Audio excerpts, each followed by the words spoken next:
राजा ने एक दिन राज दरबार में अपने वजीर से कहा कि मैं कल तुमसे 3 सवाल पूछूंगा, तुम तैयार रहना। वजीर काफी समझदार था, मगर फिर भी वो थोड़ा चिंतित हो गया कि पता नहीं राजा क्या पूछने वाले हैं।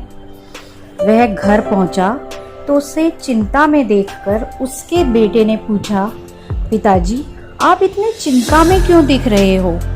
वजीर ने उसे बताया कि पता नहीं कल राज दरबार में राजा साहब मुझसे कौन से 3 सवाल पूछने वाले हैं।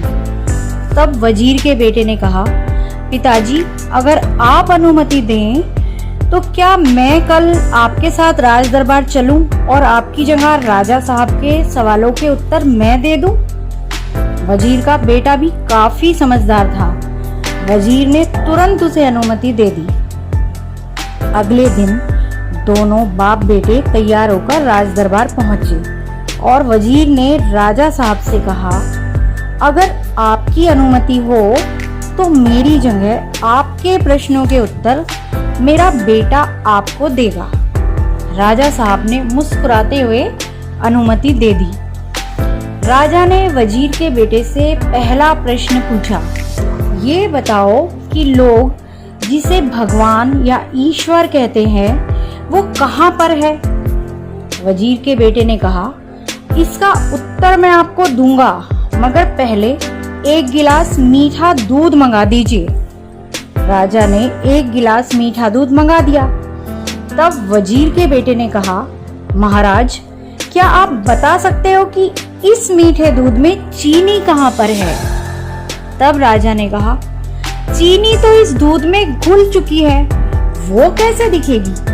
तब वजीर के बेटे ने कहा, ठीक इसी तरह ईश्वर या भगवान जिसे कहा जाता है वो भी इस दुनिया की हर चीज में घुल मिल चुके हैं, जो हमें दिखाई नहीं देते मगर हमें महसूस जरूर होते हैं। फिर राजा साहब ने दूसरा प्रश्न किया, अच्छा ये बताओ कि ईश्वर या भगवान को हम कैसे पाएं? तब वजीर के बेटे ने कहा, उत्तर तो मैं आपको दूंगा, मगर पहले आप मेरे लिए एक बर्तन में छाछ मंगा दो। छाछ मंगाई गई। तब वजीर के बेटे ने कहा, राजा साहब इस छाछ का मक्खन कहाँ है? तब राजा ने कहा, मक्खन निकालने के लिए तो छाछ को बिलोना और हिलाना पड़ेगा।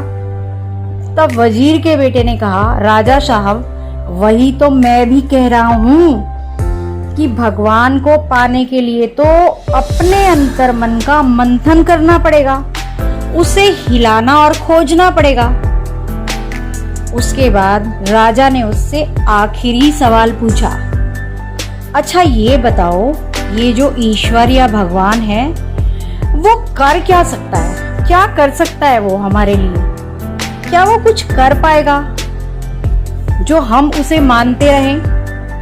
तब वजीर के बेटे ने कुछ सोचते हुए कहा, इसका जवाब तो मैं आपको दूंगा, मगर उससे पहले आपको मुझे अपना गुरु मानना पड़ेगा, क्योंकि मैंने आपको पहले दोनों प्रश्नों का भी सही जवाब दिया है।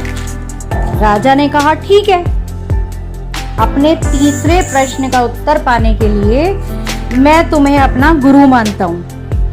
तब वजीर के बेटे ने कहा, तो फिर ठीक है, अगर आप मुझे अपना गुरु मानते हैं तो मुझे इस राज सिंहासन पर बैठने दीजिए और आप मेरी जगह आकर खड़े हो जाइए, क्योंकि गुरु का स्थान तो शिष्य से ऊंचा ही होता है।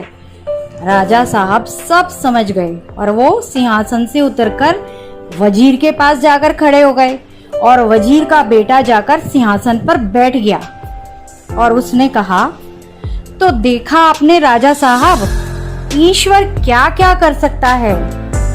वो ईश्वर चाहे तो एक पल में ही राजा को रंक और रंक को राजा बना सकता है। राजा साहब निरुत्तर हो गए तथा वजीर के बेटे की बहुत बहुत प्रशंसा करने लगे और उसे बहुत सारा इनाम दिया। जिंदगी में हम चाहे कैसी भी स्थिति में हो, मगर भगवान हमेशा हमारे साथ होता है। कुछ लोग अपनी जिंदगी से परेशान होकर अपनी मौत की दुआ करते हैं, मगर उन्हें मौत भी नहीं मिलती, क्योंकि वो ये भूल जाते हैं कि कोई एक ऐसा भी होता है जो भगवान से उनकी जिंदगी की दुआ करता है।